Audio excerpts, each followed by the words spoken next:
ಸ್ನೇಹಿತರೆ, ಮೀಡಿಯಾ ಮಾಸ್ಟರ್ಸ್ಗೆ ಸ್ವಾಗತ ಸುಸ್ವಾಗತ. ಗೆಳೆಯರೆ, ಇತ್ತೀಚೆಗೆ ಎಲ್ಲೆಲ್ಲೂ ಮಳೆಯದ್ದೇ ಸುದ್ದಿ. ಈಗ ಇಂಡೋನೇಷ್ಯಾದಿಂದ ಕೂಡ ಅಂಥದ್ದೇ ಒಂದು ಸುದ್ದಿ ಬರ್ತಾ ಇದೆ. ಆದರೆ ಅಲ್ಲಾಗಿರೋದು ಅಂತಿಂಥ ಮಳೆ ಅಲ್ಲ, ಬದಲಾಗಿ ಅಲ್ಲಿ ಸುರಿದಿರೋದು ಪ್ಲಾಸ್ಟಿಕ್ ಮಳೆ. ಆ ನೀರ ಕಣದಲ್ಲಿ ಕೂಡ ಪ್ಲಾಸ್ಟಿಕ್ನ ಅಂಶ ಇದೆ. ಹೀಗಾಗಿನೇ ಜಗತ್ತಿನ ವಿಜ್ಞಾನಿಗಳು ಇಂಡೋನೇಷ್ಯಾಗೆ ಹಾಗೂ ಈ ರೀತಿ ಪ್ಲಾಸ್ಟಿಕ್ ಅನ್ನು ಬಳಸ್ತಾ ಇರೋ ಸಾಕಷ್ಟು ದೇಶಗಳಿಗೆ ಒಂದು ಎಚ್ಚರಿಕೆಯನ್ನು ರವಾನಿಸ್ತಾ ಇದ್ದಾರೆ. ಸದ್ಯಕ್ಕೆ ಇಂಡೋನೇಷ್ಯಾದಲ್ಲಾಗಿರೋದು ಮುಂದೆ ಭಾರತದಲ್ಲಿ ಆಗೋದಿಲ್ಲ ಅಂತ ಹೇಳೋದಕ್ಕೆ ಬರೋದಿಲ್ಲ. ಯಾಕೆಂದ್ರೆ ನಾವು ಕೂಡ ಅಷ್ಟೇ ಪ್ರಮಾಣದಲ್ಲಿ ಕ್ಲೀನ್ ಆಗಿದ್ದೀವಿ. ಹಾಗಾದ್ರೆ ಏನದು ಪ್ಲಾಸ್ಟಿಕ್ ಮಳೆಯ ಕಥೆ? ಇಂಡೋನೇಷ್ಯಾ ಎಷ್ಟರ ಮಟ್ಟಿಗೆ ಸಮಸ್ಯೆಯನ್ನು ಅನುಭವಿಸ್ತಾ ಇದೆ, ಭಾರತದ ಪರಿಸ್ಥಿತಿ ಹೇಗಿದೆ ಅನ್ನೋದ್ರ ಬಗ್ಗೆ ಒಂದಷ್ಟು ಮಾಹಿತಿಯನ್ನ ನಾವಿಲ್ಲಿ ನೋಡೋಣ. ನಿಮ್ಮಲ್ಲಿ ಸಾಕಷ್ಟು ಜನ ಯೂಟ್ಯೂಬ್ ಚಾನಲ್ಗಳನ್ನು ಮಾಡಬೇಕು ಅಂದ್ಕೊಂಡಿರ್ತೀರಿ, ಮತ್ತೆ ಕೆಲವರು ಈಗಾಗಲೇ ಚಾನಲ್ಗಳನ್ನು ಮಾಡಿರ್ತೀರಿ. ಆದರೆ ಅವುಗಳನ್ನು ಹೇಗೆ ಮುಂದುವರಿಸಬೇಕು ಅನ್ನೋ ಚಿಂತೆಯಲ್ಲಿರ್ತೀರಿ. ನಿಮಗಾಗಿನೇ ನಾವು 3 ದಿನಗಳ ಆಫ್ಲೈನ್ ಯೂಟ್ಯೂಬ್ ತರಬೇತಿ ಕಾರ್ಯಕ್ರಮವನ್ನು ಆಯೋಜಿಸ್ತಾ ಇದ್ದೀವಿ. ಅದರಲ್ಲಿ script writing, voice, camera, channel optimisation, artificial ಇಂಟೆಲಿಜೆನ್ಸ್ನ ಬಳಕೆ, ಮಾನಿಟೈಸೇಷನ್, ಸೈಬರ್ ಸೆಕ್ಯೂರಿಟಿ, ಹೀಗೆ ನಾನಾ ವಿಷಯಗಳನ್ನು ನೀವು ಕಲಿಯೋದಕ್ಕೆ, ಅರ್ಥ ಮಾಡ್ಕೊಳ್ಳೋದಕ್ಕೆ ಸಾಧ್ಯ ಆಗುತ್ತೆ. ನಿಮಗಾಗಿನೇ ಇದೇ ನವೆಂಬರ್ 7, 8, 9ರಂದು ಆಫ್ಲೈನ್ ತರಬೇತಿ ಕಾರ್ಯಕ್ರಮವನ್ನು ಆಯೋಜಿಸ್ತಾ ಇದ್ದೀವಿ. ಹೆಚ್ಚಿನ ಮಾಹಿತಿಗಾಗಿ 9972 37 9459 997237 9459 ಸಂಖ್ಯೆಗೆ ಸಂಪರ್ಕಿಸಿ.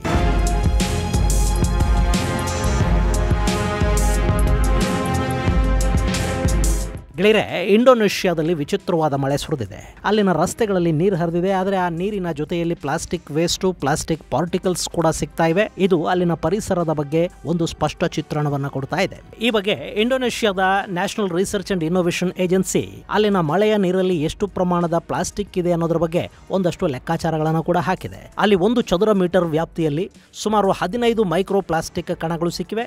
ಇದು ಅಕ್ಟೋಬರ್ 17ರ ಮಳೆಯಿಂದ ಸಂಗ್ರಹಿಸಿದ ಮಾಹಿತಿಯಾಗಿದ್ದು, ಈ ಹಿಂದೆ ಕೂಡ ಇಂಥ ಸಾಕಷ್ಟು ಘಟನೆಗಳಲ್ಲಾಗಿವೆ ಅಂತ ರಿಸರ್ಚ್ ಏಜೆನ್ಸಿಯ ಸಂಶೋಧಕ ಮೊಹಮ್ಮದ್ ರೇಜಾ ಕೊರ್ಡಾವೋ ಹೇಳ್ತಾ ಇದ್ದಾರೆ. ಅಷ್ಟೇ ಅಲ್ಲದೆ, ನೀವು ನಿಮ್ಮ ಮನೆಯಲ್ಲಿ 1000 ಚದರ ಅಡಿಗಳಷ್ಟು ಜಾಗವನ್ನು ಹೊಂದಿದ್ರೆ ಅಲ್ಲಿ ನಿಮಗೆ 1500 ಮೈಕ್ರೋ ಪ್ಲಾಸ್ಟಿಕ್ ಕಣಗಳು ಸಿಗುತ್ತವೆ. ಇನ್ನು ಅಲ್ಲಿ ಸಿಕ್ಕಿರುವ ಪ್ಲಾಸ್ಟಿಕ್ ಯಾವುದು ಅನ್ನೋದ್ರ ಬಗ್ಗೆ ಕೂಡ ಗೊತ್ತಾಗಿದೆ. ಅಲ್ಲಿ ಬಟ್ಟೆಯಲ್ಲಿ ಬಳಸಲಾಗುವ ಸಿಂಥೆಟಿಕ್ ಫೈಬರ್ ಸಿಕ್ಕಿದೆ. ಹಾಗೇನೆ ಟೈರ್ಗಳಲ್ಲಿನ ಪಾಲಿಮರ್ಸ್ ಹಾಗೂ ಇನ್ನಿತರೆ ಮೂಲದಿಂದ ಬರೋ ಪ್ಲಾಸ್ಟಿಕ್ ಕಣಗಳು ಕೂಡ ಸಿಕ್ಕಿವೆ. ಇದು ಇಂಡೋನೇಷ್ಯಾದ ಗಾಳಿ ಎಷ್ಟರ ಮಟ್ಟಿಗೆ ಕಲುಷಿತಗೊಂಡಿದೆ ಅನ್ನೋದನ್ನು ತೋರಿಸ್ತಾ ಇದೆ.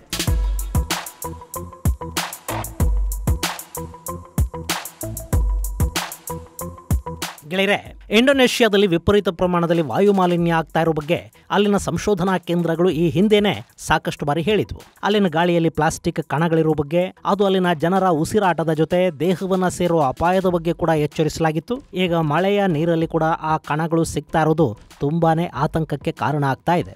ಇಂಡೋನೇಷ್ಯಾದಲ್ಲಿ ಪ್ಲಾಸ್ಟಿಕ್ನ ಹಾವಳಿ ಎಷ್ಟಾಗಿದೆ ಅಂದ್ರೆ, ಇದೇ ವರ್ಷ ಅಲ್ಲಿನ ಸಮುದ್ರದ ನೀರಲ್ಲಿ ಕೂಡ ಪ್ಲಾಸ್ಟಿಕ್ ಕಣಗಳಿರೋದು ಪತ್ತೆಯಾಗಿತ್ತು. ಸಮುದ್ರದ ತೀರದಲ್ಲಂಥದ್ದೇನಾದರೂ ಇದ್ರೆ ಅದು ತೀರ ಪ್ರದೇಶದಲ್ಲಿ ಉಂಟಾಗ್ತಾ ಇರೋ ಮಾಲಿನ್ಯದಿಂದ ಆಗ್ತಾ ಇದೆ ಅಂತ ಅಂದ್ಕೋಬಹುದು. ಆದ್ರೆ ಅಲ್ಲಿ ಡೀಪ್ ಸಿ ಅಂದ್ರೆ ಸಮುದ್ರದ ಆಳದಲ್ಲಿ ಪ್ಲಾಸ್ಟಿಕ್ ಕಣಗಳು ಕಂಡು ಬಂದಿದ್ದು, ಇದು ಮಲುಕು ಹಾಗೂ ಸೌತ್ ವೆಸ್ಟರ್ನ್ ಫಿಲಿಪೈನ್ಸ್ ಸಿಯಲ್ಲಿ ಕೂಡ ಕಾಣಿಸ್ಕೊಳ್ತು. ಆ ಬಳಿಕ ಈ ಬಗ್ಗೆ ಚೈನಾ ಕೂಡ ಒಂದಷ್ಟು ಸಂಶೋಧನೆಗಳನ್ನು ಕೈಗೊಳ್ತು. ಆಗ ನೀರಿನ ಮೇಲ್ಮೈಯಿಂದ 16 ಅಡಿಗಳಷ್ಟು ಆಳದಲ್ಲಿ ಮೈಕ್ರೋ ಪ್ಲಾಸ್ಟಿಕ್ ಕಣಗಳು ಕಂಡು ಬಂದವು. ಇನ್ನು ಸಮುದ್ರನೇ ಪ್ಲಾಸ್ಟಿಕ್ ಆಗ್ತಿದೆ ಅಂದಮೇಲೆ ಇಂಡೋನೇಷ್ಯಾದ ಸೀ ಫುಡ್ ಬಗ್ಗೆ ಆತಂಕ ಶುರುವಾಯಿತು ಮತ್ತು ಆ ಬಗ್ಗೆ ಸಂಶೋಧನೆಗಳು ಶುರುವಾದವು. ಯಾಕೆಂದ್ರೆ ಸಮುದ್ರದಲ್ಲಿ ಮೈಕ್ರೋ ಪ್ಲಾಸ್ಟಿಕ್ ಪತ್ತೆಯಾಗಿದೆ ಅಂದಮೇಲೆ ಅದು ಖಂಡಿತವಾಗಿ ಮೀನು, ಸೀಗಡಿ ಮುಂತಾದ ಸಮುದ್ರ ಜೀವಿಗಳ ದೇಹವನ್ನು ಸೇರಿರುತ್ತೆ.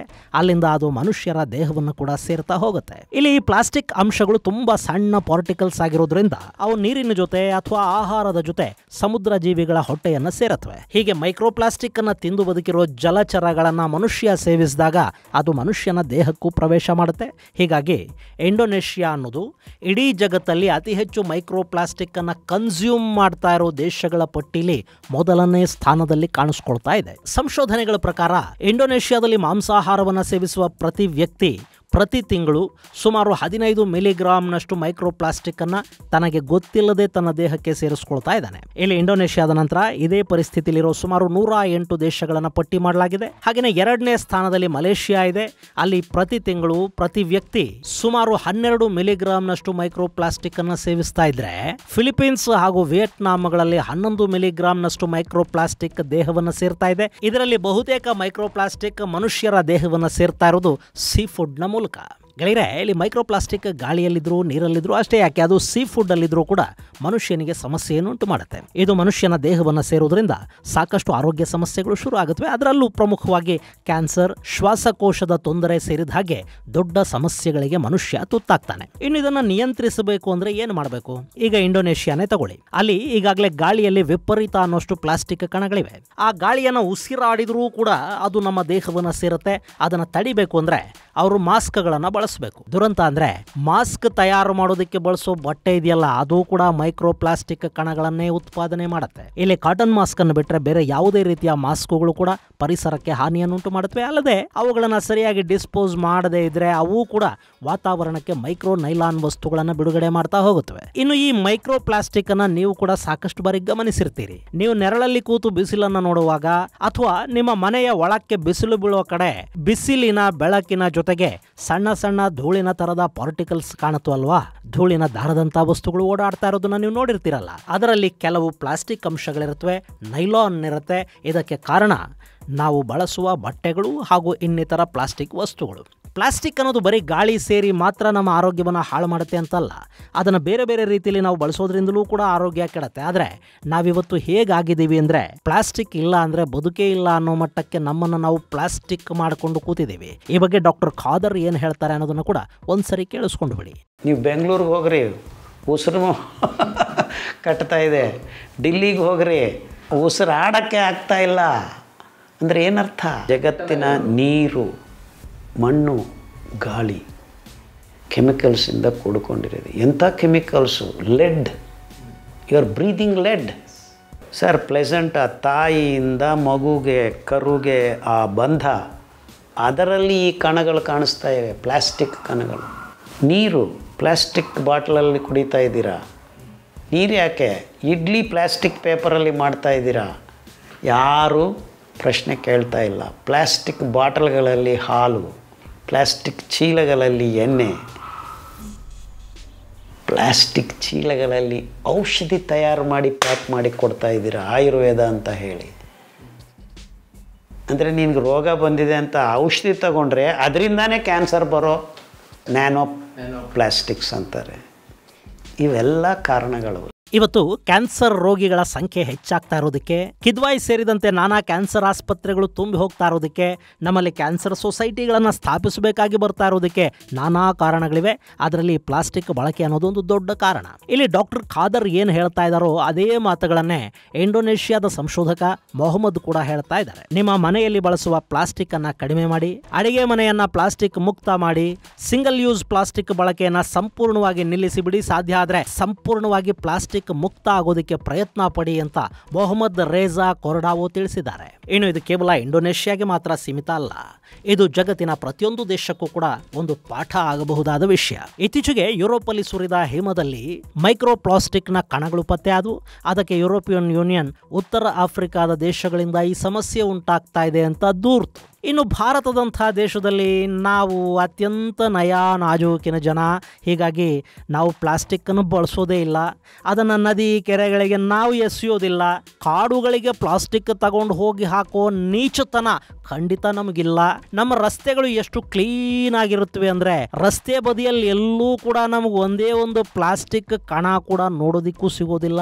ಶುಚಿತ್ವಕ್ಕೆ ಅತಿ ಹೆಚ್ಚು ಗಮನ ಕೊಡುವ, ಅತ್ಯಂತ ಸಂಸ್ಕಾರಿ ಹಾಗೂ ನಾಗರಿಕ ಪ್ರಜ್ಞೆಯನ್ನು ಇಟ್ಟುಕೊಂಡಿರುವ ಮತ್ತು ಕ್ಲೀನ್ಲಿನೆಸ್ಗೆ ಮತ್ತೊಂದು ಹೆಸರೇ ನಾವು ಭಾರತೀಯರು. ಹೀಗಾಗಿ ನಮಗೆ ಬಿಡಿಪ ಪ್ಲಾಸ್ಟಿಕ್ ಅನ್ನೋದು ಪ್ರಾಬ್ಲಮ್ಮೇ ಅಲ್ಲ. ಹೀಗಾಗಿ ನಮ್ಮಲ್ಲಿ ಮಳೆ ಬರುವಾಗ ನಮ್ಮ ನದಿಗಳಲ್ಲಿ, ಕೆರೆಗಳಲ್ಲಿ, ಸಮುದ್ರಗಳಲ್ಲಿ ಎಷ್ಟು ಪ್ಲಾಸ್ಟಿಕ್ ಅಂಶ ಇದೆ, ಎಷ್ಟು ಮೈಕ್ರೋ ಪ್ಲಾಸ್ಟಿಕ್ ನಮ್ಮ ಗಾಳಿಯಲ್ಲಿ ಸೇರಿಕೊಂಡಿದೆ ಅನ್ನೋದನ್ನು ನಾವು ಪರೀಕ್ಷೆ ಮಾಡೋದಕ್ಕೆ ಹೋಗೋದು ಇಲ್ಲ. ಅದರ ಅಗತ್ಯ ಕೂಡ ನಮಗಿಲ್ಲ.